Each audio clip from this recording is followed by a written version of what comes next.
Ministro, contigo aí. O senhor viveu um pedaço dessa história, o senhor viveu isso, tá? O senhor viu a força que tem uma revolução colorida no Brasil, tá? E em vários países, né? O senhor acha que agora, com esse fortalecimento do BRICS, tá? A semelhança que já aconteceu aqui no Brasil, já aconteceu na África do Sul, nós corremos o risco aqui de uma desestabilização? Como é que é a visão do senhor disso? Eu creio que o Brasil hoje é um país fragilizado. Fragilizado internamente porque estamos divididos. Política externa exige coesão nacional, principalmente de um país que não é potência nuclear. Quem é potência nuclear, potência militar, pode operar a sua política externa independentemente dos humores da sua própria população. Os americanos faziam a guerra do Vietnã, bombardeavam aldeias vietnamitas, jogavam napalm em cima dos camponeses, das crianças, das mulheres do Vietnã, enquanto que tinha 1 milhão de jovens americanos fazendo manifestações em Washington, protestos. Mas a potência operava a sua política externa e a sua guerra independentemente da posição da sua própria população. Claro que isso incomodou, mais do que a guerra, a derrota dos Estados Unidos no Vietnã operou uma divisão interna na sociedade norte-americana, que persiste até hoje.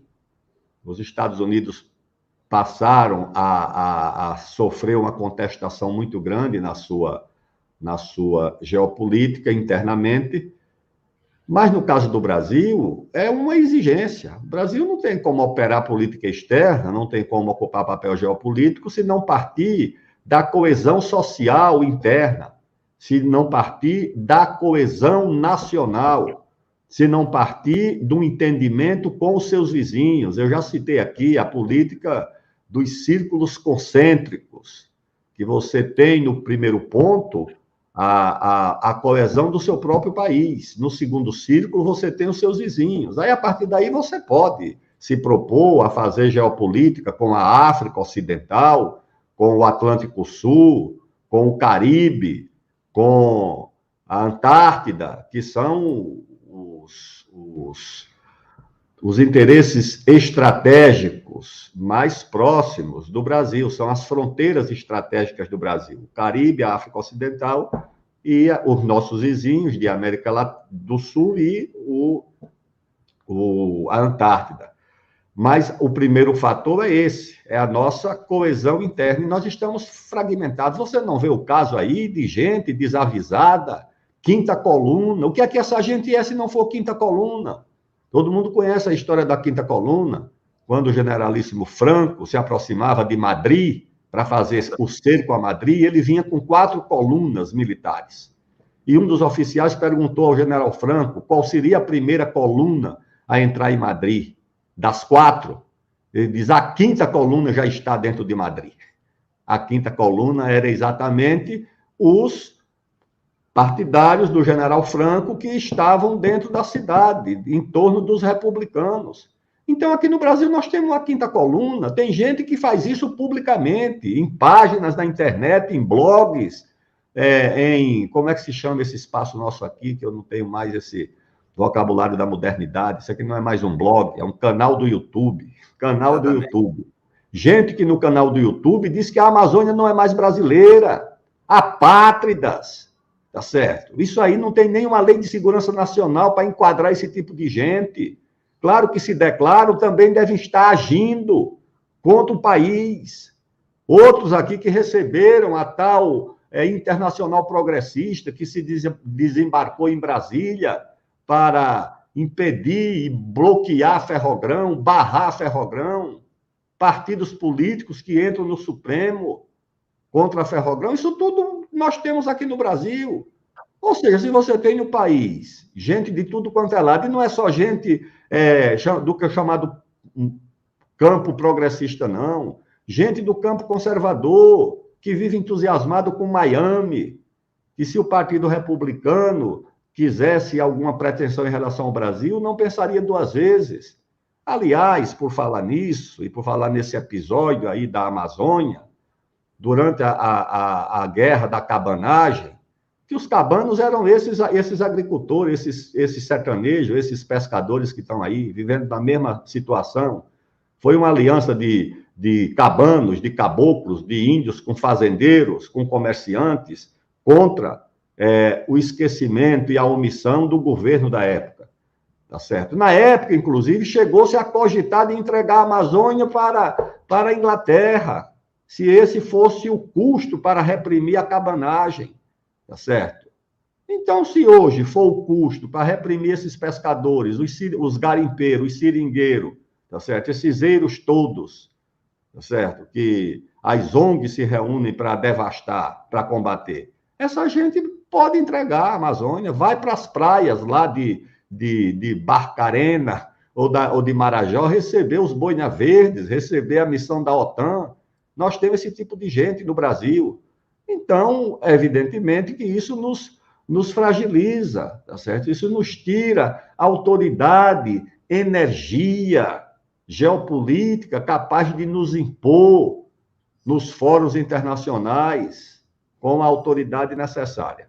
E esse é um problema que nos enfraquece, inclusive, dentro dos BRICS. Eu senti isso, é claro que em todos os ministérios por onde passei, alguma interface com a política externa tinha. O Ministério do Esporte era a preparação da Copa e da Olimpíada, que eram 2 grandes eventos internacionais. Tinha que ter relações externas amplas para organizar esse evento. A segurança da Copa do Mundo e das Olimpíadas precisava da cooperação nessa área de inteligência com os nossos vizinhos todos, para prevenir qualquer tipo de aventura, de grupos translocados, porque a gente ia receber aqui a Rússia, a França, a Alemanha, o Irã, imagina, a seleção dos Estados Unidos, o Biden vinha para o Brasil acompanhar a seleção, veio, aliás, acompanhar a seleção americana, e tudo isso precisava de cooperação na área de inteligência, cooperação internacional. A ciência e tecnologia nem se fala, foi aos Estados Unidos, a Rússia, para fazer essa cooperação, na área de defesa, mais ainda. E eu já sentia que havia um esforço ali de fora. Aquele movimento não vai ter Copa. É claro que aquilo não só foi financiado, foi orientado de fora. Aquelas manifestações de rua em 2013, 12, eu conversei com os especialistas, eles diziam, não, isso aqui não tem nada de espontâneo. Esses vídeos que são apresentados como vídeos produzidos por gente indignada e revoltada, ele disse, não, isso aqui é linguagem de teleprompter, isso é texto escrito. A menina faz o pronunciamento na penteadeira, na casa dela, mas ele diz, a iluminação é profissional. Iluminação doméstica, caseira, não tem esse tipo de visibilidade. Isso os especialistas que me falaram. Não, isso tudo foi produzido, foi organizado, foi criado. Então, essa divisão se arrasta até hoje. E a ilusão das pessoas é que essa guerra híbrida contra o Brasil é contra A ou B. Não, é contra o alfabeto inteiro. Entendeu? Não é contra A, nem contra B, nem contra C. Se tiver A no governo, ela vai continuar. Se tiver B, ela continua. C, ela continua. Porque a guerra híbrida não visa um governo, ela visa um país. Ela visa deslocar do espaço geopolítico que causa desconforto e incômodo um país determinado. A prova disso é a Rússia. Não tinha nada de União Soviética, não tinha nada de socialismo, não tinha nada de comunismo, não tinha nada disso. Era contra a Rússia. Esse Putin, esse pessoal que está aí no governo, foi o pessoal que tirou o Partido Comunista do poder. Foi o pessoal que acabou com a União Soviética, que desmembrou a União Soviética, que desintegrou a União Soviética, e ninguém quer saber disso, é a Rússia que incomoda. Então, independentemente que acabou com a União Soviética, que acabou com não sei o quê, não interessa, meu irmão. Você tem que sair também, é a Rússia que tem que ser deslocada, fragilizada, reduzida ao nada na geopolítica do mundo. Essa que é a questão. E com a China do mesmo jeito. A China não tem nada a ver de comunismo, porque o país onde o capitalismo mais cresce no mundo, onde o mercado mais cresce, onde mais se cria bilionários no mundo, é a China. Não são mais os Estados Unidos. Onde tem uma linha de montagem de bilionários é na China. Claro que lá também distribui renda, paga salários melhores, etc. Mas é a China do mercado mais... Ninguém quer saber disso. E o Brasil é a mesma coisa. Achavam que era a Dilma. E agora, com o Bolsonaro? Por que é que a pressão existe em relação à Amazônia? Vão dizer, não, é por causa do Bolsonaro. Não estou aqui eximindo de culpa nem de responsabilidade os erros do atual governo e do atual presidente. O que eu estou dizendo é o seguinte, é que, além do presidente atual, como além da presidente Dilma, existia uma questão chamada Brasil. Um país que tem 30% da biodiversidade do planeta. Ô comandante, ô meu prezado Rogério, vai ser agora, lá na China, Conferência da Biodiversidade. 30% da biodiversidade do mundo está aqui no Brasil. Aí nós encontramos o pré-sal. Aí nós encontramos uma outra Carajás que dá o dobro da Carajás que nós estamos explorando. Aí descobre que tem uma grande mina de diamante lá na reserva do Cintalada. Aí descobre que tem ouro não sei aonde. Essa área do Javari, essa área está cheia de petróleo, meus amigos. Você atravessa o rio Javari, do outro lado está a grande produção de petróleo do Peru. Você acha que o petróleo parou na beira do rio? O petróleo é subterrâneo. Ele não vem nadando, não. Ele vem por debaixo da terra. Está ali naquela área. Na área do Javari tem petróleo, tem gás, tem tudo. Então, alguém pode acreditar, né? Não, aquilo ali é só uma questão do meio ambiente. Não. Aquilo ali tem a questão do meio ambiente, tem a questão dos índios, tem a questão dos ribeirinhos. E tem as questões que não aparecem publicamente na disputa e na agenda, tá certo? Mas que são como as bruxas, né? Que las hay. Comandante, Obrigado, ministro, eu só queria fazer um comentário rapidamente para ajudar o público que eventualmente ouve a fala do ministro Aldo em relação a essa questão que ele bem suscita do abecedário. Né? Não é contra A, contra B, na realidade é contra todo o abecedário. É simples, pessoal. Verifiquem quem são os agentes que criticaram e atuaram de maneira ostensiva contra o governo Dilma, contra o governo Temer e contra o governo Bolsonaro, para que nós fiquemos apenas nos 3 últimos governos, cada um deles com uma orientação ideológica. O governo da Dilma, talvez mais à esquerda, o governo do Temer, talvez mais ao centro, e o governo do Bolsonaro, mais à direita, pelas definições clássicas.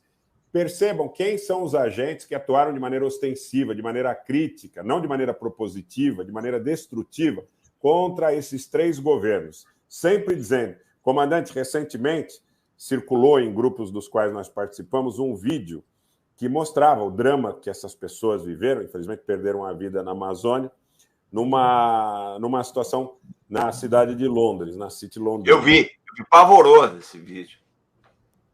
Sabe que esse mesmo local, tanto no governo Temer como no governo da Dilma, hospedaram manifestações muito parecidas. Então, os grupos que protagonizaram esses eventos, o que eles seriam? Eles seriam críticos de todos os governos brasileiros ou eles seriam ideologicamente indispostos com A, B, C ou D?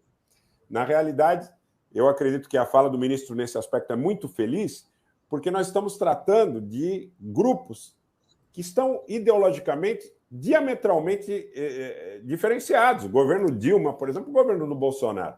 E ambos são objetos de assédio por parte de uma mesma pretensa oposição, que busca sempre o quê? A leitura de uma moralidade, de um combate à corrupção, da preservação do meio ambiente, da questão dos direitos humanos. E para todos aqueles que acompanham o nosso trabalho, nós vamos suscitar que, por ocasião da destruição da Iugoslávia, da Líbia, do Iraque, do Afeganistão, só para citar alguns exemplos, da divisão e da secessão do Sudão, todas essas questões foram suscitadas nos mesmos locais e, eventualmente, vou dizer um negócio muito sério para vocês, por filiais de grupos que têm prepostos e que atuam aqui no Brasil criticando todos os governos. Olha, Rogério, uma coisa importante que o Aldo tocou e você também, que as pessoas não estão vendo o negócio. Esses grandes grupos econômicos, você pega uma BlackRock com um ativo aí de 10 trilhões de dólares, não é que eles querem atacar uma ideologia X, eles querem destruir o Estado. Para eles interessa o Estado fraco, Para essa turma, e você tendo o Estado fraco, você entra e faz o que você quer lá. Você pega petroleiras, você pega minas de ouro, você pega depósitos de gás, você faz o que você quiser. Eles querem enfraquecer o Estado. A gente não se tocou disso ainda. A gente não, eu acho que uma boa parte da sociedade não se tocou disso. É como o ministro Aldo falou, né? As bruxas existem, a gente não acredita, mas elas existem. Essa é uma realidade. E outra, pessoal, não se trata de uma briga de direita ou de esquerda. Tem gente que acha que essa turma patrocina o comunismo, patrocina a esquerda. Esses caras não estão nem aí com a ideologia, eles querem fragilizar as sociedades de maneira a poder roubar. Essa é que é a verdade. Só que eu acho que a confusão que essa turma criou é tão grande, porque tem um ditado que eu gosto muito. Você nunca pode fazer mal somente aos outros. Esse mal se volta contra você. Parece que esse pessoal fez tanto mal para o mundo que a coisa se voltou. Os Estados Unidos estão numa ebulição muito grande, a gente viu ontem pelas manifestações lá. Tá? Eu acho que, de uma certa forma, essa gente está matando o grande hospedeiro. O Rogério fala sempre que os Estados Unidos é a maior nação ocupada do mundo, e é verdade. Então, toda essa divisão que eles exportaram para o mundo inteiro parece que está se voltando contra eles. Agora, eu acho, vai ser engraçado o seguinte, tá? A gente caminha para uma debacle energética na Europa, ninguém duvida disso. A Europa ela vai sofrer muito, é só o começo do sofrimento aí com os preços do gás e do petróleo. Eu quero ver se essa população que está acostumada a protestar contra tudo, a hora que esse pessoal for para a rua e começar a questionar a própria democracia liberal, que a gente está caminhando para isso aí.